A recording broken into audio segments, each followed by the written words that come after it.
Rabbi, can you tell us how does a rabbi knows anything about sex and intimacy and the difference, and who told you?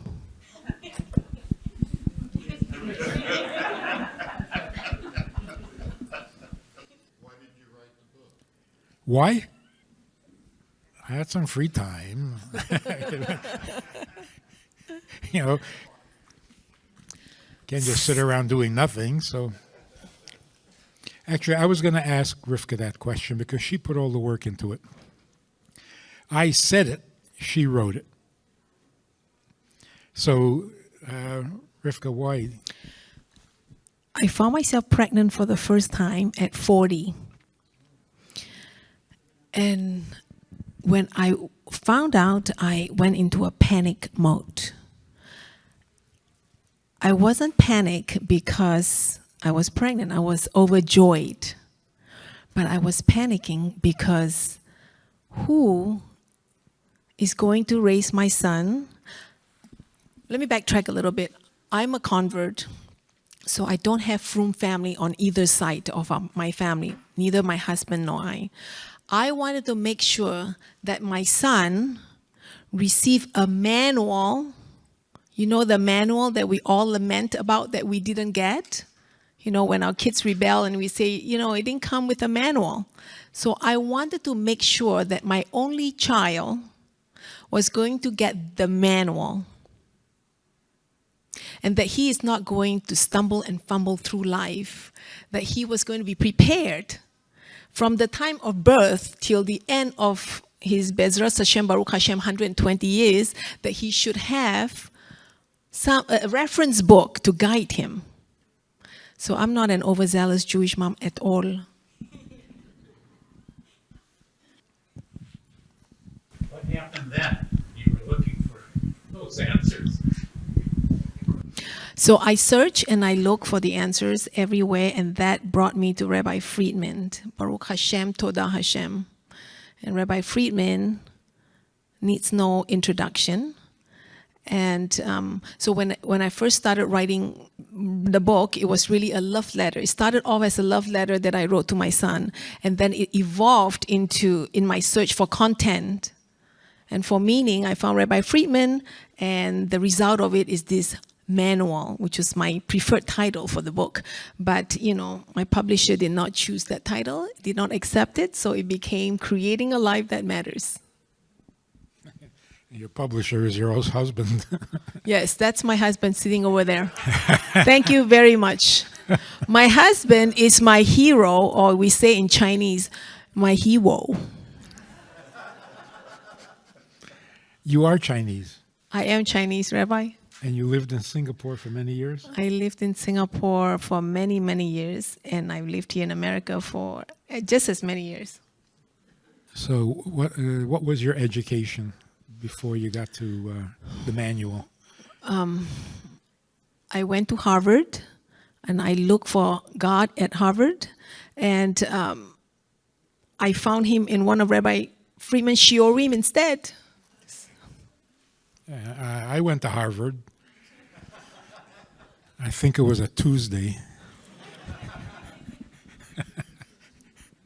So what do you think this book is going to do besides help your son? Well, my primary purpose is to help my son. And Bezras Hashem, Baruch Hashem, it should help everybody who is asking the same kind of questions about what dating is about, what marriage is about, how to raise your children to know the difference, and all that. So I'm hoping that it would really help and benefit anybody who reads it. Absolutely, yes.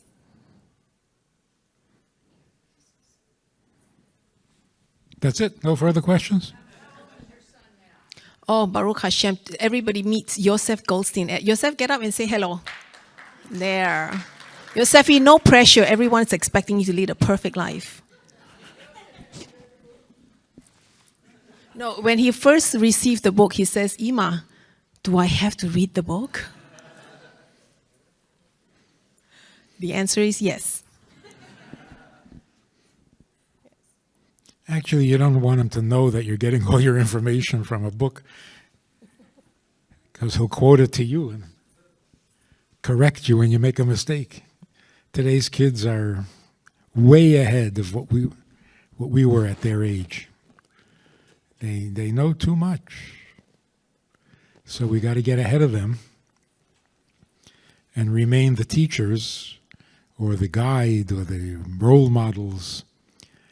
And that takes a little work. That takes a little... All right, so let us know, how did you get caught or interested, or what did you hear? What did you see that you didn't hear in Harvard? Well, you went to divinity school? Yes, I did. Actually, Rabbi, can I just kind of backtrack a little bit? You can do whatever you want. You're the author. So before we came up here, Rabbi and I, first of all, thank you, JLI, for this opportunity to talk about very private and personal stuff in public with my rabbi. And when they first called us, Rabbi and I had a discussion about how we should conduct this session. And I said to and Rabbi says to me, no, we don't have to rehearse. We would just come up here and have some fun. And I say, Rabbi, fun? It took me 5 years, 3 years to write the book and 5 years to publish this book. And I'm going to sell 1,000 copies to each one of you who's here, because I see you all came in the lobby with a big luggage. So I say, Rabbi, I'm going to sell this book to everyone. Each one's going to buy 1,000 copies for their friends and family. And you want to sit up here and have fun? I say, no, Rabbi, let's sell the book. So I said, let me just, for example, formulate a few questions based on the chapters in the book. Like, for example, creating a life that matters, how to live a life with meaning and purpose. Rabbi, can you tell us, what do you know about creating a life that matters? If you were not a rabbi, what would you be? And what's good about being Rabbi Friedman, and what's difficult about being Rabbi Friedman? What's good about it is that other people write my books for me.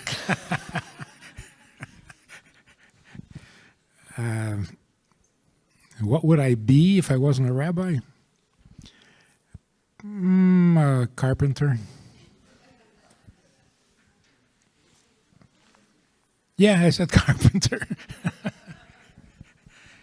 I like working with with wood. But I was not encouraged in that direction at all.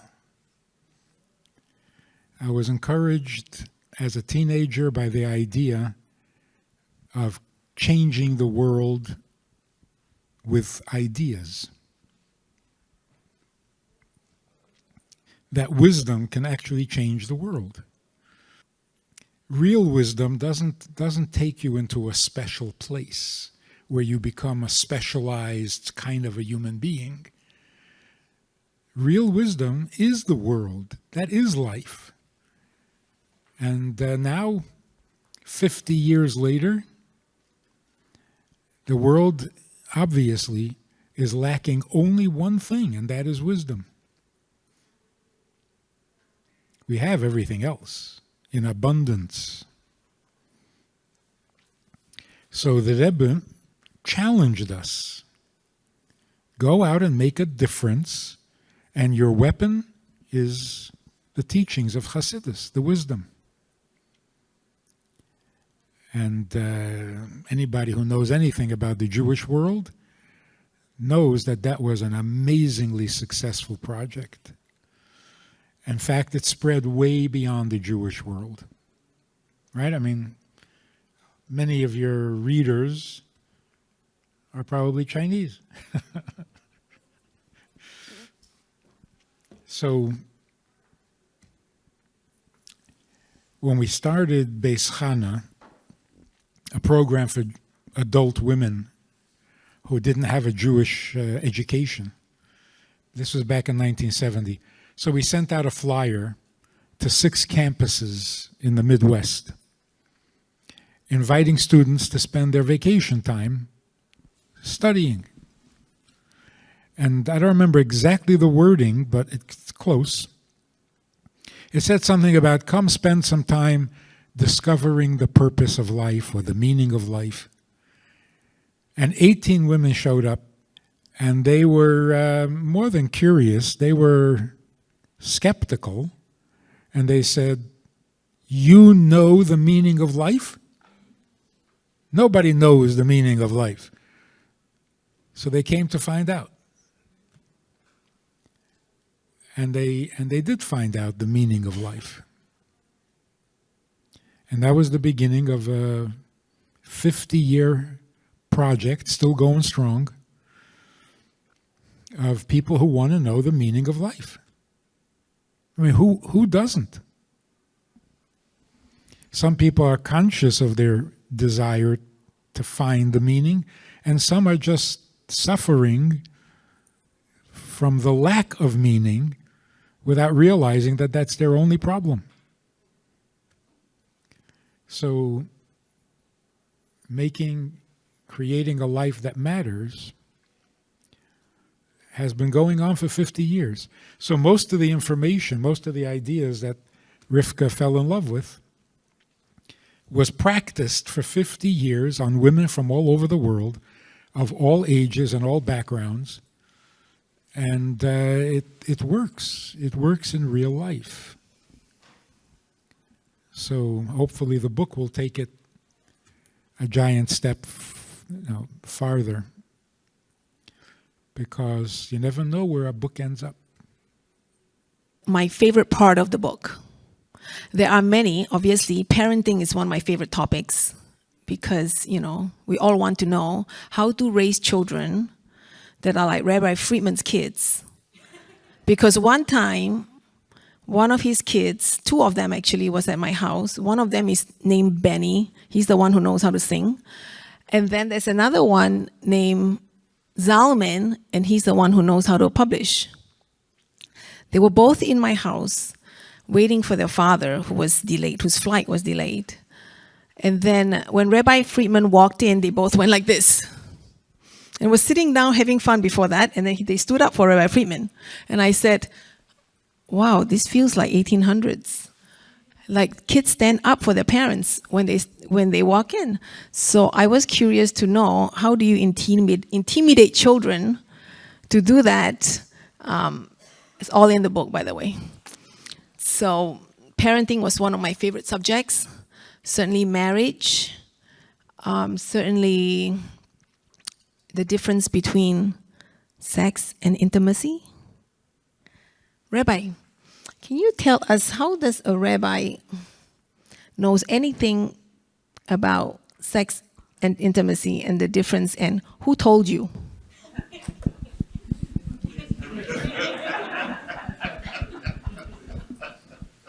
That is a very good question, because nobody tells anybody. It's such a mute subject. So when I started to teach at Beis Chana, all these college women, and I had never spoken to a woman before I met my wife, it was quite a shock. But it turns out that Torah is really the fount of all serious wisdom. And even on a subject as popular and as worldly as intimacy, the Torah has a real take on the subject that the secular world has missed completely. And the proof of it is the Me Too movement. Something is seriously wrong with sophisticated, intelligent, liberated people who should be the most comfortable, the most sexually content of all generations, because it's so open and it's so free, and it's, not like our grandparents who blushed at the very mention of the word. And yet, it's not happening. There's a lot of confusion, there's a lot of pain. I mean, you know what's going on. Intimacy. Who can talk about that? We don't even know what male means. Or who is female. So I got to tell you this little story. True story. I was speaking for a group of Israeli newly elected members of the Knesset. junior members. And they come to America to get to know American Jewry. So every year they have a Reform rabbi, a conservative rabbi, an Orthodox rabbi, and a Hasidic rabbi to educate these people about Judaism in America. That year I happened to be the Hasidic rabbi. And they were all talking about Jewish continuity with all sorts of plans. And anyway, so when I spoke, I said, we're here to discuss Jewish continuity. Continuity means you continue what was before.